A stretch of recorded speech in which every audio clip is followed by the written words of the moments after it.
అంకెలు, ఆధారాలు, వాస్తవాలు, చుట్టుపక్కలున్న యథార్థ పరిస్థితులతో పోల్చి చెబుతున్న ఇన్ఫర్మేషన్ ఇది. ఇందులో ఎలాంటి ఎగ్జాజరేషన్ లేదు, రాజకీయ కోణం అసలే కానే కాదు. Welcome to key talks. Amaravati చాలా కాస్ట్లీ నగరం అని ఒక మోస్తరు వాళ్ళు భరించలేనంత రేట్లు ఉంటాయని ఆల్రెడీ తెలుసు. కానీ అమరావతి టెండర్లలో కనిపిస్తున్న నెంబర్లు చూస్తే ఇప్పుడు పార్లమెంట్ కూడా ఉలిక్కిపడే పరిస్థితి వచ్చింది. అసలు అమరావతి టెండర్ల మీద గల్లీ నుంచి ఢిల్లీ వరకు ఇంత చర్చ ఎందుకు జరుగుతోంది? పక్కనున్న తెలంగాణ రాష్ట్రంలో కట్టిన సెక్రటేరియట్ తో పోలిస్తే, కొత్తగా నిర్మించిన పార్లమెంట్ భవనంతో కంపేర్ చేస్తే అమరావతి సెక్రటేరియట్ నిర్మాణం ఎంత కాస్ట్లీ డీటెయిల్ గా చూద్దాం, ఆధారాలతో సహా చూద్దాం. అంతకంటే ముందు మీరు కీ టాక్స్ ని సబ్స్క్రైబ్ చేయడం మర్చిపోకండి.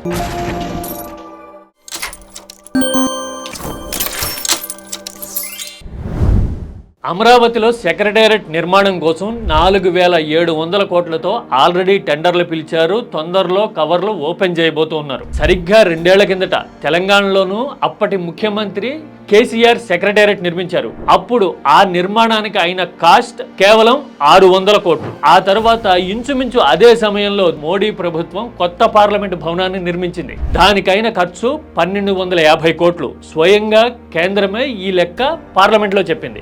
ఏపీ పెడుతున్న ఖర్చుతో తెలంగాణలో అయితే కనుక 7-8 సెక్రటేరియట్లు అలవోకగా కట్టొచ్చు అనమాట. అదే పార్లమెంట్ భవనం నిర్మాణానికి అయిన ఖర్చుతో పోలిస్తే ఏపీ సెక్రటేరియట్ కి 4 రెట్లు ఎక్కువ ఖర్చు అవుతోంది. మీరు స్క్రీన్ మీద క్లియర్ గా చూస్తున్నారు. తెలంగాణ సెక్రటేరియట్ నిర్మాణానికి 600 కోట్లకు పైగా ఖర్చు అయితే పార్లమెంట్ భవనానికి 1250 కోట్లు ఖర్చు అయింది. ఇప్పుడు అమరావతి సెక్రటేరియట్ నిర్మాణానికి 4700 కోట్లు ఖర్చు చేస్తాము అని ఏపీ చెప్తూ ఉంది. ఈ 3 కంపారిజన్స్ మీకు స్క్రీన్ మీద క్లియర్ గా కనబడుతూ ఉన్నాయి. ఇది పక్కా లెక్క, రీసెంట్ ఇన్ఫర్మేషన్. ఎందుకింత ఖర్చు అంటే ఇంటిగ్రేటెడ్ సెక్రటేరియట్ లాంటి మోడర్న్ టెక్నికల్ వర్డ్స్ వాడుతూ ఉన్నారు. అయ్యా, ఎంత ఇంటిగ్రేటెడ్ సెక్రటేరియట్ అనుకున్నా గానీ ఏలియన్స్ తో అయితే అనుసంధానం చేయరు కదా. మార్స్ నుంచి వర్క్ ఫ్రం హోమ్ చేసే ఫెసిలిటీ ఏమి ఏపీ సెక్రటేరియట్ లో ఉండదు కదా.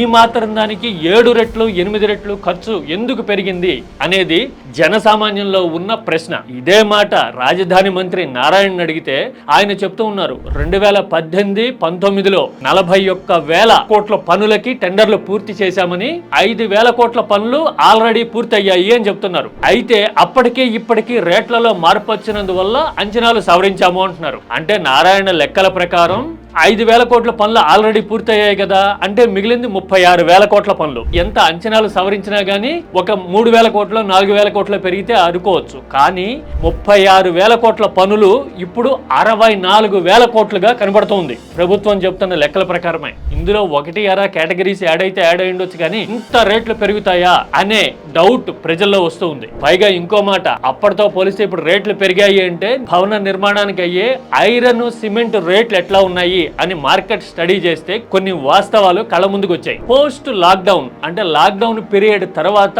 కొంత రేట్లు పెరిగిన మాట వాస్తవం. కానీ ఆ తర్వాత ఏడాదికే అంటే 2024 నాటికే ఐరన్ రేట్లే కాదు సిమెంట్ రేట్లు కూడా గణనీయంగా తగ్గాయి మార్కెట్ లో కరెక్షన్ రావడం వల్ల. ప్రభుత్వం చెప్తున్న 2018-19తో పోలిస్తే ఇప్పుడు మార్కెట్ లో సిమెంట్ రేటు 8% మాత్రమే పెరిగితే స్టీల్ రేటు 15% మాత్రమే పెరిగింది. మార్కెట్ ట్రెండ్ ని అబ్జర్వ్ చేసి రియాలిటీ ఆధారంగా చెబుతున్న లెక్క.